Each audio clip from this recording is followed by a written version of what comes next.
Hey, I'm Baku, the city. Anyway, what's up, guys? My name's Matt, and we're here with another episode of Formula Foodie, a show about food, Formula One, and the ways that I enjoy food culture from around the world.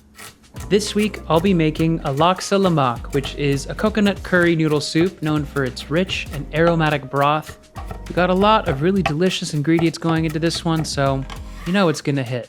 After taking a bit of an extended summer break myself, we'll review what happened in Azerbaijan last week out, and look forward to the Singapore Grand Prix, which is slated to be very hot, very humid, and potentially dangerous for the drivers, so I figured a good spicy dish ought to heat things up here too.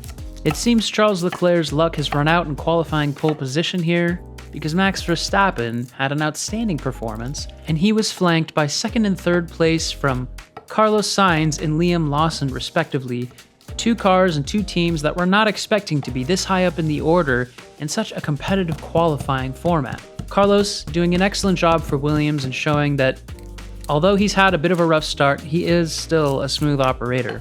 And Liam Lawson, who still doesn't have a contract written out for next year, showing that he can get up there in unchangeable conditions like we had in this quali with slick pavement, some rain and drizzles coming down. Lawson outdrove that RB and even his teammate to show that Isaac Hadjar's not the only one who can qualify well in this car.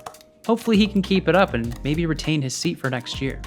With Piastri crashing out of qualifying, he knew he had to get a good start in the race, and unfortunately, he started a little too early. Before the lights were fully out, he jumped the start, drops down to 20th, and then crashes out. As the leader of the championship, he really was starting to feel the pressure, you'd think, and hopefully he's not going to crumble under that. I think he's got a strong head, and it's one of those weekends that you just want to put behind you and have a solid weekend next time out. He doesn't need to push extremely hard to keep this championship lead. He just needs to keep the mistakes out. This was Lando's best chance so far to claw back some of that lead that Piastri has, and, well, getting stuck behind Leclerc certainly didn't help, and McLaren still seemed to be having trouble with pit stops. I'm hoping this is just a little bit of a bump in the road, but with the pressure piling on, every point counts for him, and every time Piastri has a bad day, Lando has to be capitalizing more.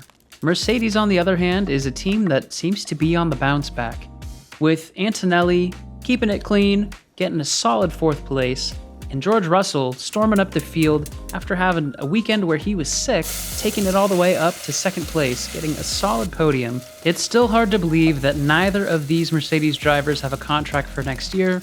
George seems to allude that it's a matter of when, not if, but I think that's him also trying to calm the press down. Antonelli needs to prove between now and the end of the season that he can be consistent and not crash out and stay up there with George. I think he can do it, and hopefully he gets another year to continue to develop.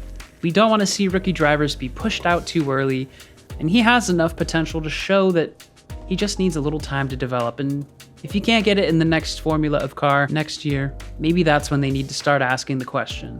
Carlos was able to hold on to third place in an outstanding race and score Williams' first podium in a couple of years. Hopefully the technical gremlins and bad luck stay out of his way and he can build some more confidence moving into next year and really stick it up there with Alex Albon and take this team up into the upper reaches of the midfield, maybe even towards the top tiers. While this chicken gets more shredded than Schwarzenegger in his egg-chugging days, I'd like to take a second to remind you that Max Verstappen is still mathematically in the hunt for this championship fight. There's always a chance with Max. Finally, at long last, we're able to plate all of these delicious, unique ingredients. I think we knocked it out of the park with this one. This is certainly one of our favorites of the season so far. Singapore is always an exciting race, and with it being as hot and humid as it's going to be this coming weekend, we'll see who's able to rise above the elements to the top and show that they have what it takes. Thanks again for joining us. I hope you had a good one. Enjoy the Singapore Grand Prix, and stay spicy. Peace.